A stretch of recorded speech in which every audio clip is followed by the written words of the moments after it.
بجماله حسنت جميع خصاله صلوا عليه وآله رہے میرے مسکن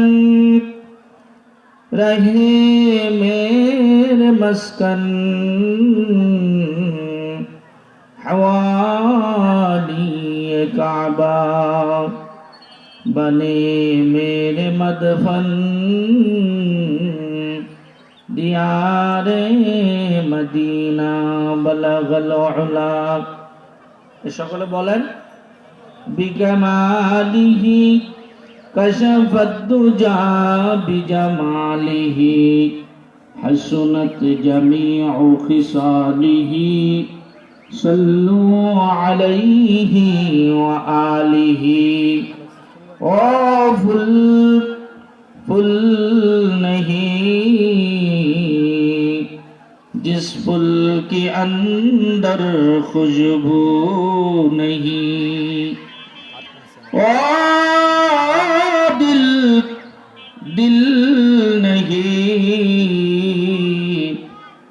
जिस दिल के अंदर मौला का जिक्र नहीं ला इलाहा इल्लल्लाह ला इलाहा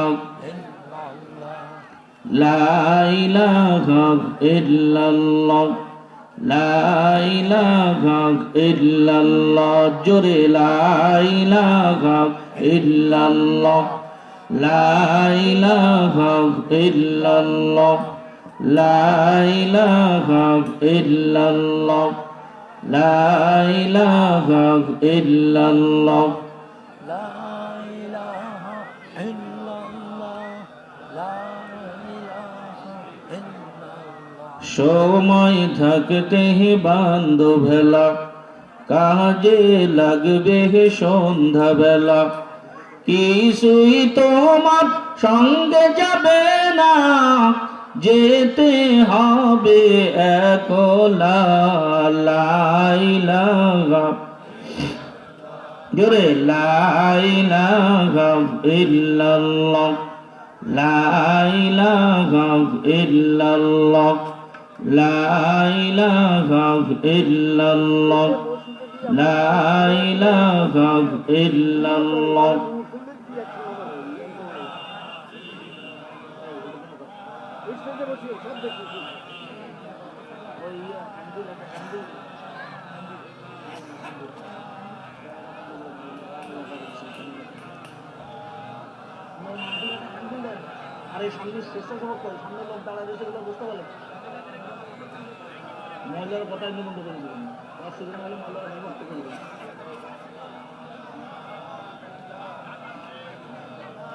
জোরে লা ইলাহা ইল্লাল্লাহ লা ইলাহা ইল্লাল্লাহ মুহাম্মাদুর রাসূলুল্লাহ। আলহামদুলিল্লাহ।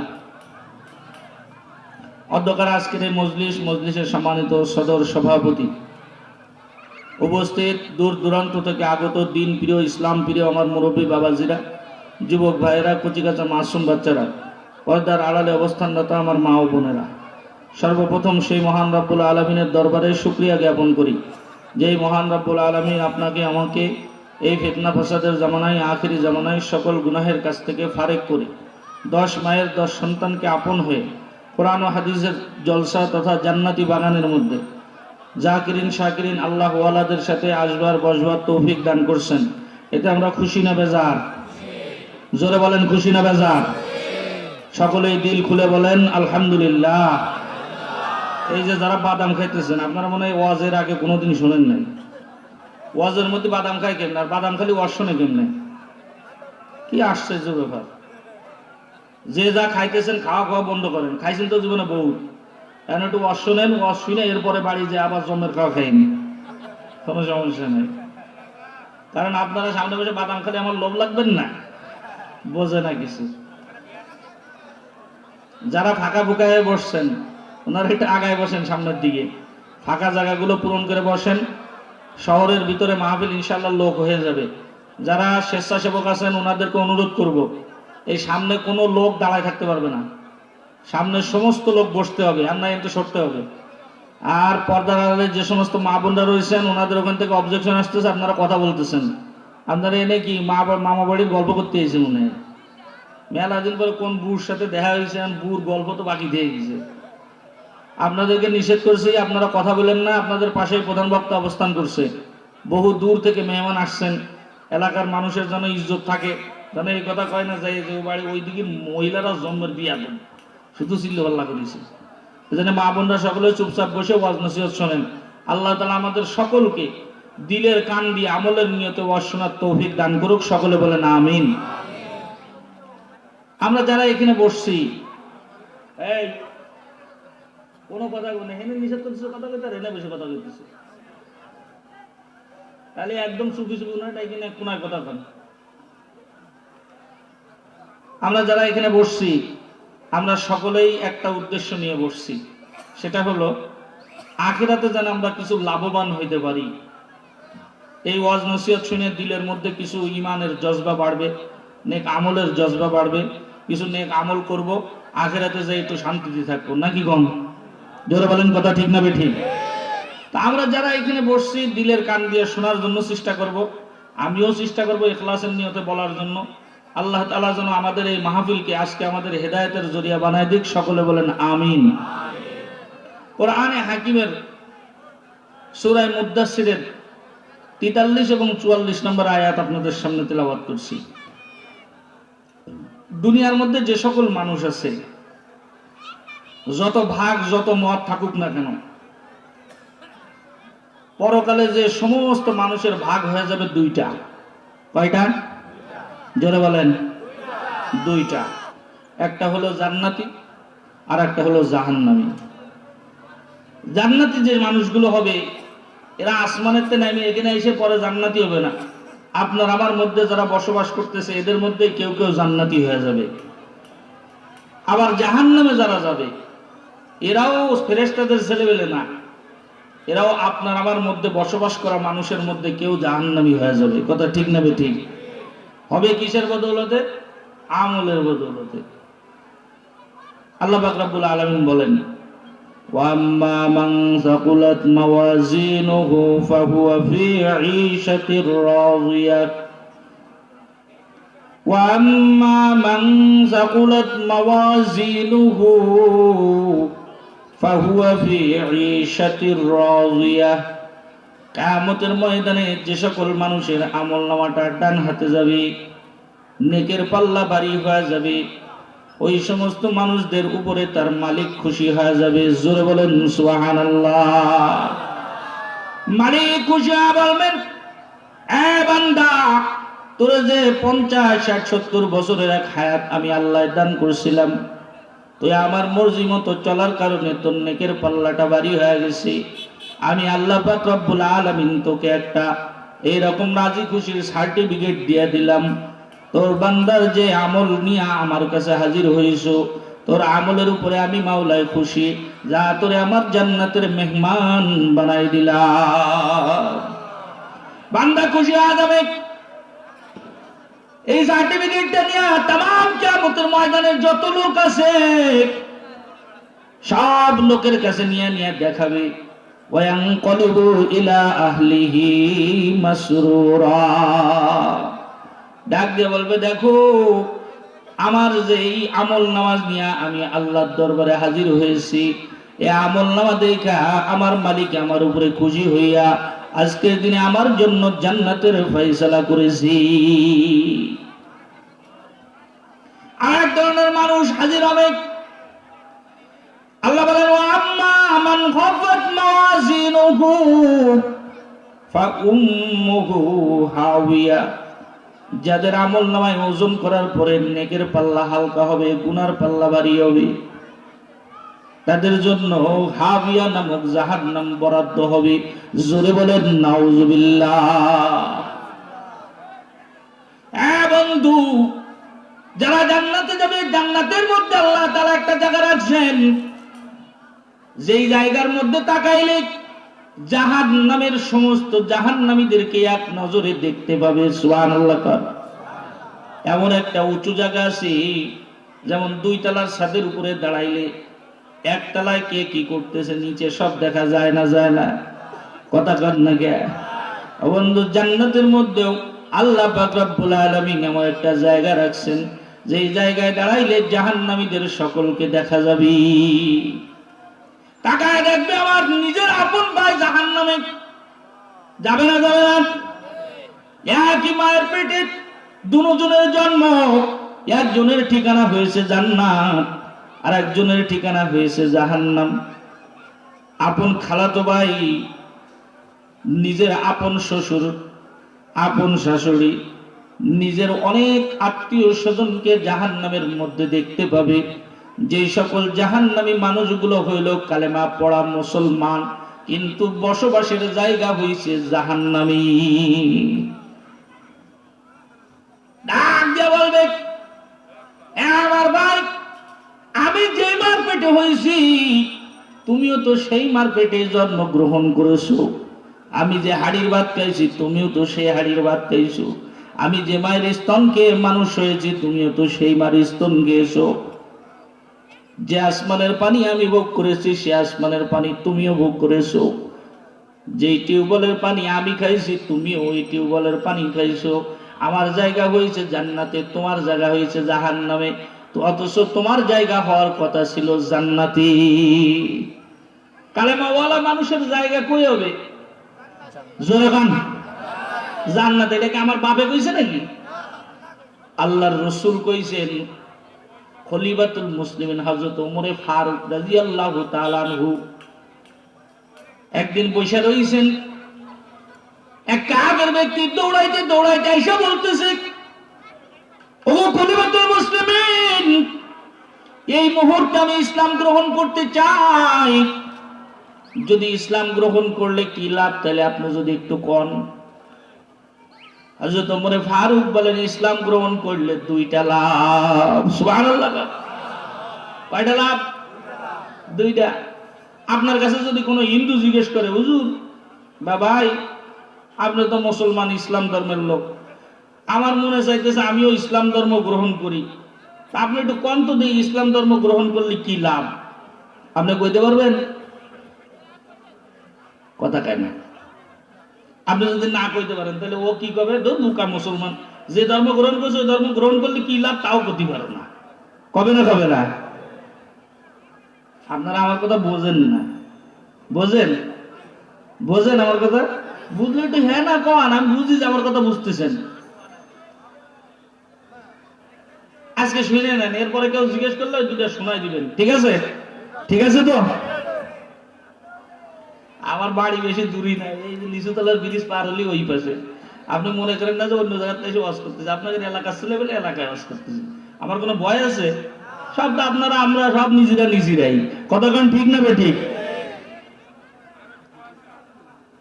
হযরত খলিফাতুল মুসলিমিন বলেন, ইসলাম গ্রহণ করলে নগদের উপরে 2টা লাভ। 1 নম্বর লাভ হইল তুমি এত সময় পর্যন্ত রয়েছো নাপাক, কিন্তু তুমি যদি ইসলাম গ্রহণ করো তাইলে তুমি হয়ে যাবা পাক। সুবহানাল্লাহ। আল্লাহর জান্নাত কি পাক না নাপাক? আরো জোরে বল। আল্লাহর জান্নাত হইল পাক। আল্লাহর জান্নাতের মেহমান হইতে গেলে কবরে পাক হয়ে যাওয়া লাগবে। যে সমস্ত কপাল পোড়া মুসলমান আছে,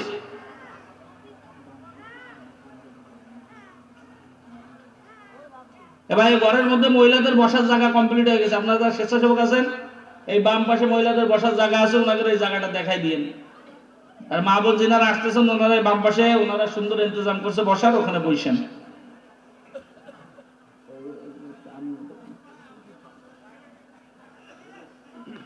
তাহলে যে সমস্ত কপাল পোড়া মুসলমান আছে, যারা মুসলমান হওয়ার পরেও শরীরের মধ্যে আরাম ঢুকায়, নিজের শরীরটারে আরাম ঢুকায় নাপাক করছে, ওদের জায়গা কি আল্লাহর জান্নাতে হবে?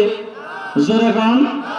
এটাও আমি কই নাই, আল্লাহর রাসূল কইছে, লা তাদখুলুল জান্নাতা জাসাদুন গুজিয়া বিল হারাম। তোমার শরীরের মধ্যে 1 ফোঁটা রক্ত যদি হারাম থাকে, সুদ খাইছো, ঘুষ খাইছো, মানুষের তা মাইরে খাইছো, যে কোনো কায়দায় 1 ফুট হারাম রক্ত যদি তোমার শরীরের মধ্যে ঢুকে যায়, তোমার ওই হারাম রক্ত বের না করা পর্যন্ত আল্লাহর জান্নাতের জায়গা হবে না। সুদ করে তুমি যত বড় নামাজি হও, তোমার জায়গা হলো জাহান্নামে। তুমি যত বড় আজি হও, 50 বার হজ করে যদি সুদের ব্যবসা ছাড়তে না পারো, তাহলে তোমার জায়গা হবে জাহান্নামে। ভালো করে শুনে রেখে, এটা আমার বানানো কথা না, আল্লাহর রাসূলের কথা। বহু সুদ করে আছে, ওয়াজ করে আইছে আলহাজ। তুই কি ওয়াজ করে আইছিস? আল্লাহর ঘর দেখার পরেও যার দিলের মধ্যে আল্লাহর প্রেমের এশকও জাগে না, ওরকম হাজির বাইতুল্লাহ যাওয়ার কোনো দরকার আছে? জোরে খান। কতজন আছে মসজিদের রিসিটের মধ্যে মুয়াজ্জিন সাহেব আলহাজ লিখিনি, এজন্য টাকা দেবে না। তোর টাকার গুলো হিসাব করি, তুই টাকা না দিলে মসজিদ চলবে না। আলহাজ লিখিনি এজন্য টাকা দেবে না, আমি নিজে দেখছি, আমি তোর মানার কথা বলতেছি না।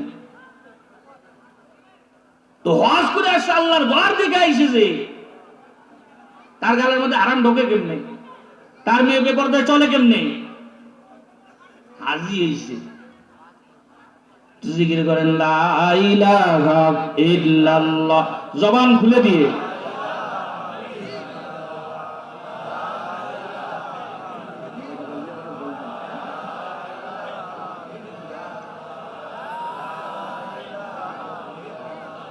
জোরে লা ইলাহা ইল্লাল্লাহ।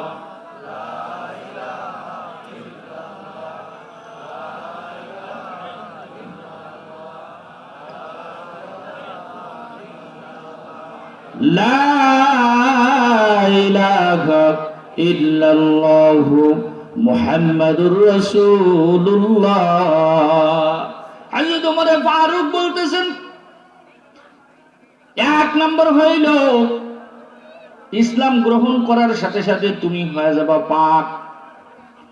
2 নম্বর পুরস্কার হইল, হযরত ওমর ফারুক বলেন, সামিতু আনিন নবী সাল্লাল্লাহু আলাইহি ওয়াসাল্লাম মান ক্বালা লা ইলাহা ইল্লাল্লাহ ওয়াজাবাত লাহুল জান্নাহ। জোরে বলেন আল্লাহু আকবার।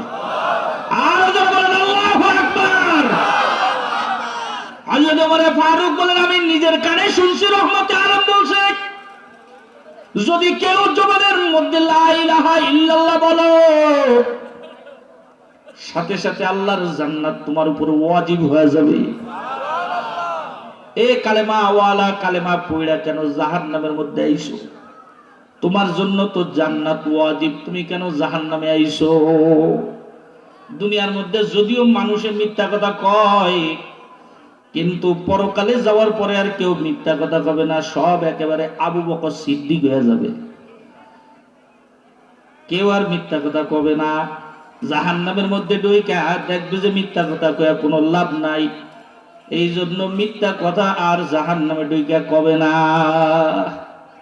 দুনিয়ায় 3টা গুনাহ এমন আছে, যেই গুনাহ করা অবস্থায় দেহে আর ঈমান থাকে না। কয় গুনাহ? জোরে কন। আঙ্গুল উঁচু করেন তো, 3টা উঁচু করেন তো। ওরে আল্লাহ, এরকম শিখ তো পড়িনি। আপনার মধ্যে আঙ্গুলটা একটু উঁচু করেন। কয়টা? 3টা। মাশাআল্লাহ। আল্লাহ নবী বলেন 3 গুনাহ আছে, যেই 3 গুনাহ করলে তুমি ইমানদার হইলেও তোমার দেহে আর ঈমান থাকে না, তখন দেহ থেকে ঈমান আলাদা হয়ে যায়। যদি ওই অবস্থায় তোমার মালাকুল মউত আইসা যায়, তাইলে তুমি বেঈমান হয়ে কবরে যাইবা। নাউজুবিল্লাহ। কান জোরে কর নাউজুবিল্লাহ। 1 নম্বর হইল মৃত্যু যখন মিথ্যা কথা কয়, তখন তার দেহের মধ্যে আর ঈমান থাকে না, ঈমান আলাদা হয়ে যায়। এটা তো মুসলমানের সাধারণ ব্যারাম হয়ে গেছে। প্রত্যেকদিন 100টা মিথ্যা কথা না করলে পেটের ভাতই হজম হয় না। অথচ আল্লাহর রাসূল বলেন, আল কিযবু উম্মুল কাবায়ের, মিথ্যা হইল সমস্ত কবিরা গুনার মা। যে মিথ্যা কথা কয়, ও জিনা করতে পারে, মদ খাইতে পারে, শিকারি করতে পারে, বাটপারি করতে পারে। আমরা মনে করি ওইগুলো বড় গুনাহ না, মিথ্যা কথা হইল সব থেকে বড় গুনাহ। আর সবচেয়ে বেশি মিথ্যা কথা কয় যারা ব্যবসা করে। ওরা মাল কিনেছে 2 টাকা দিয়ে, কবে আল্লাহর কসম করে কসমও কাটায় গেছে, মাল কিনেছে 4 টাকা দিয়ে। এখন আপনি যা দেন দেন, কাস্টমার তো মনে করবে 4 টাকা দিয়ে কিনেছে, 1 টাকা তো দেওয়াই লাগে, তো 5 টাকা দিয়ে দিচ্ছে। ওই 3 টাকা পুরোটাই ওর জন্য হারাম। কি জন্য? আরে যেই লাইনের সুবিধা যত বেশি ওই লাইনের অসুবিধা তত বেশি। আল্লাহ রাসূল কয় যে ব্যক্তি আমানতদার ব্যবসায়ী কিয়ামতের ময়দানে তাদেরকে মান নাবিয়িন ও সিদ্দিকিন, নবী এবং সিদ্দিকদের সাথে আল্লাহ তাআলা তাদের দাঁড় করাবে। চিল্লায় বলেন সুবহানাল্লাহ। তো তুমি নবীদের সাথে দাঁড়াবা, আবার ওখানে যদি উল্টো পাল্টা করো তাহলে তো ফিরাউনের সাথে আসা লাগে। যে জিনিসের সুবিধা যত বেশি ওই জিনিসের অসুবিধা তত বেশি। এতদিকে ওয়াজাহান করতে পারবো না। তাহলে এক নাম্বার হলো মিথ্যা কথা বলা যাবে না। বলেন আজকে তার মিথ্যা কথা কমু না? বলেন, জোরে বলেন। আজকের থেকে আর মিথ্যা কথা কব না, ঠিক আছে তো ইনশাআল্লাহ? মন দিয়ে কইছেন তো? দুই নম্বরে আল্লাহ নবী বলেন মদ্যপ মাতাল, মদ্যপ যখন মদ পান করে তখন তার দেহে আর ঈমান থাকে না। আমাদের মাতাল আছে না এলাকায়? ওরে আল্লাহ, আমার সিনার লাগে না, আমি জানি এলাকায় মাতাল আছে না নেই। সারা জায়গায় জেনে যে ওয়াজ করছি, আল্লাহর মধ্যে মানুষ ছোট লিখবে, মেলা জায়গায় গেছি, জেনে যে জিজ্ঞেস করবো সব জায়গায় মাতাল কিছু আছে। বন্ধুরে, আল্লাহর হাবিব বলে যখন মদ খাও তখন দেহে আর ঈমান থাকে না। যদি ওই অবস্থায় খোদা না কাছে তোমার আজরাইল পড়ে, তোমার জন্য ঈমান নিয়া মৃত্যু নসিব হবে না। তিন নাম্বার হইল জিনাখোর যখন জিনা করতে থাকে, আল্লাহ নবী বলেন তার দেহে তখন ঈমান থাকে না, দেহের থেকে ঈমান আলাদা হয়ে যায়। ওই অবস্থায় যদি মালাকুল মউত তার কাছে আইসা যায় তাহলে বেঈমান হয়ে কবরে যাবে। তাহলে তিন গুনাহ করলে তার ঈমান থাকে না। ওই দিন জাহান্নামের মধ্যে জাহান্নামীরা বলতে থাকবে, সত্য কথা বলবে, আমি কালেমা ওয়ালা ছিলাম কিন্তু 5টা গুণ আমার মধ্যে ছিল না। কয় গুণ? জোরে কোন? 5 গুণ আমার মধ্যে ছিল না, যার কারণে আমি জাহান্নামে আইছি। এক নম্বর হইল লামনাতু মিনাল মুসাল্লিন, আমি মুসলমান ছিলাম ঠিক কিন্তু মুসল্লি ছিলাম না। মুসলমান ছিলাম কিন্তু মুসল্লি ছিলাম না, তার মানে পড়ছি লা ইলাহা ইল্লাল্লাহ, কিন্তু লা ইলাহা ইল্লাল্লাহর হক যেটা আছে এটা আমি আদায় করি নাই। মসজিদের কোণার থেকে আজান আমার কানে আইছে কিন্তু আমি মসজিদ ছুঁয়ে দেই নাই। আজান হয় বুনো মসির মতো মসজিদের সামনে দিয়ে চলে যায়। ওরে মায়া লাগে না? যে মালিকের নিয়ামত সকাল থেকে নিয়ে রাত পর্যন্ত খাইতেছো, ওই মালিকের ঘরের থেকে ডাক আসছে আল্লাহু আকবার, আল্লাহু আকবার। আল্লাহ হলো সব থেকে বড়।